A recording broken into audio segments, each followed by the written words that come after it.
রাসূল সাল্লাল্লাহু আলাইহি ওয়াসাল্লামকে হত্যা করতে এসেছিলেন গোপনে। কি করতে? হত্যা করতে। কি করতে বলেন সবাই? হত্যা করার জন্য এসেছিলেন। কিন্তু দুর্ভাগ্যক্রমে হত্যা করতে এসে সে ধরা পড়ে গেছে সাহাবীদের হাতে। হত্যার করতে পারে নাই সুমামা ইবনে উসাল। তো সাহাবীরা তাকে ধরে মসজিদে নববীর পিলারের সাথে বেঁধে রাখলো।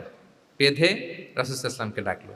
তারা বলল যে ইয়া রাসূলুল্লাহ দেখেন ইয়ামামা থেকে আসছে সুমামা ইবনে উসাল আপনাকে হত্যা করবার জন্য তাকে আমরা ধরে ফেলেছি। আমরা বেঁধে রেখেছি। রাসূল সাল্লাল্লাহু আলাইহি ওয়াসাল্লাম তার কাছে যেয়ে তার খোঁজ খবর নিলেন প্রথম দিন এবং তার সামনে যথারীতি তাওহীদ এবং রিসালার দাওয়াত দিলেন। ফিরে আসলেন। ফিরে এসে সাহাবাদেরকে বললেন তোমাদের ঘরে ভালো রুটি আছে কার কাছে? রুটির কালেকশন, আটা পিষে রুটি বানাতে পারবে। একজন বলল আমি। বলল যে এটা সুমামাকে দিয়ে আস। তো দিয়ে আসলো। আরেকজন বলল ভালো তাজা খেজুর আছে কার কাছে? এক সাহাবী বললেন আমার কাছে। রাসূল সাল্লাল্লাহু আলাইহি ওয়াসাল্লাম বললেন যাও এটা সুমামাকে দিয়ে আস। দিয়ে আসলেন। এরপরের দিন রাসূল সাল্লাল্লাহু আলাইহি ওয়াসাল্লাম যে আবার ইসলামের সৌন্দর্য, হ্যাঁ, মাহাসিন আহকামি শারিয়া, ইসলামী শারিয়ার যে বিউটি অফ ইসলাম এটা তুলে ধরলেন। ইসলামের যৌক্তিকতা তুলে ধরলেন। সে অবাক হতে লাগলো যে কিরে যুদ্ধবন্দীদের সাথে মুহাম্মদ সাল্লাল্লাহু আলাইহি ওয়াসাল্লাম এবং তার অনুসারীরা এরকম আচরণ করে? সে তো যুদ্ধবন্দী, এত সুন্দর আচরণ। তাকে আবার ইসলামের সুশীতল বাণীগুলোর প্রতি আহ্বান করে রাসূল সাল্লাল্লাহু আলাইহি ওয়াসাল্লাম বাড়িতে এসে এবার নিজের যে উট আছে, উটকে যে পালে সে রাখালকে বলল তুমি উটের দুধ দহন করে তাকে কিছু দুধ দিয়ে আসো। সুবহানাল্লাহ। আসছিল রাসূল সাল্লাল্লাহু আলাইহি ওয়াসাল্লামকে কি করতে?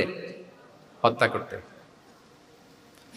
তো তাকে ওটের গরম দুধ দিয়ে আসা হলো, সে পেট ভরে খেলো। তৃতীয় দিন এবার রাসূল সাল্লাল্লাহু আলাইহি ওয়াসাল্লাম যে ইসলামের যে ভবিষ্যৎ, ইসলাম মানলে যে জান্নাতে থাকা যাবে এগুলো সব বললেন এবং তাকে আরো অনেক মেহমানদারি করলেন, আপ্যায়ন করলেন। 3 দিন যখন রাসূল সাল্লাল্লাহু আলাইহি ওয়াসাল্লাম ইসলামকে তার সামনে এভাবে প্রেজেন্ট করলেন, আপ্যায়ন করলেন, ভালো আচরণ দেখালেন, সে অবাক হয়ে গেল। আল্লাহ তাআলা তার হৃদয়টাকে নূর দিয়ে আলোকিত করে দিলেন। 3 দিন পর রাসূল সাল্লাল্লাহু আলাইহি ওয়াসাল্লাম সাহাবীদেরকে ডেকে বললেন যাও সুমামা ইবনে উসালের হাত পাগুলো যে রশি দিয়ে বেঁধে রেখেছো ছেড়ে দাও, রশিগুলো খুলে দাও। সাহাবারা বলেন কি ইয়া রাসূলুল্লাহ, সে তো খুনি, সে সুযোগ পেলেই তো অ্যাসাসিনেট করতো, তার রশি হাতের রশি খুলে দিত আপনাকে মেরে ফেলবে।